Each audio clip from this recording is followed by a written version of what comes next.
സിപിഐയിൽ നിന്നും രാജിവെച്ച ശ്രീനാദേവി കുഞ്ഞമ്മ കോൺഗ്രസിൽ ചേർന്നു. പത്തനംതിട്ട ജില്ലാ പഞ്ചായത്ത് അംഗമായിരുന്ന ശ്രീനാദേവി പാർട്ടി നേതൃത്വത്തോട് ഇടഞ്ഞാണ് രാജിവെച്ചത്. അധികാരമല്ല വലുത്, ആദർശമാണ് വലുതെന്ന് കോൺഗ്രസിൽ ചേർന്ന ശേഷം ശ്രീനാദേവി പറഞ്ഞു. അഴിമതിക്കെതിരെ പ്രതികരിച്ചതിന് ജീവിച്ചിരിക്കുന്ന രക്തസാക്ഷിയാണ് താനെന്നും ശ്രീനാദേവി പറഞ്ഞു. തിരുവനന്തപുരത്ത് KPCC ഓഫീസിലെത്തിയ ശ്രീനാദേവിയെ ദീപാദാസ് മുൻഷിയും KPCC അധ്യക്ഷൻ സണ്ണി ജോസഫും ചേർന്ന് ഷോൾ അണിയിച്ച് സ്വീകരിച്ചു. മുൻ ജില്ലാ പഞ്ചായത്ത് അംഗമായിരുന്നു ശ്രീനാദേവി.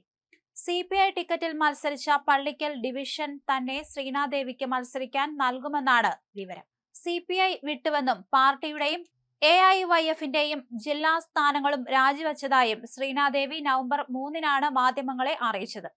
രാഹുൽ മാങ്കൂട്ടത്തിൽ വിവാദവുമായി ബന്ധപ്പെട്ട ശ്രീനാദേവിയുടെ പോസ്റ്റ് ഏറെ വിവാദമായിരുന്നു. ഈ വിഷയത്തിൽ ശ്രീനാദേവിയെ തള്ളുന്ന നിലപാടാണ് CPI സ്വീകരിച്ചത്. ജില്ലാ നേതൃത്വത്തിനും സംസ്ഥാന നേതൃത്വത്തിനും എതിരെ രൂക്ഷമായ ഭാഷയിൽ വിമർശനം ഉന്നയിച്ച ശേഷമാണ് ശ്രീനാദേവി CPI വിട്ടത്.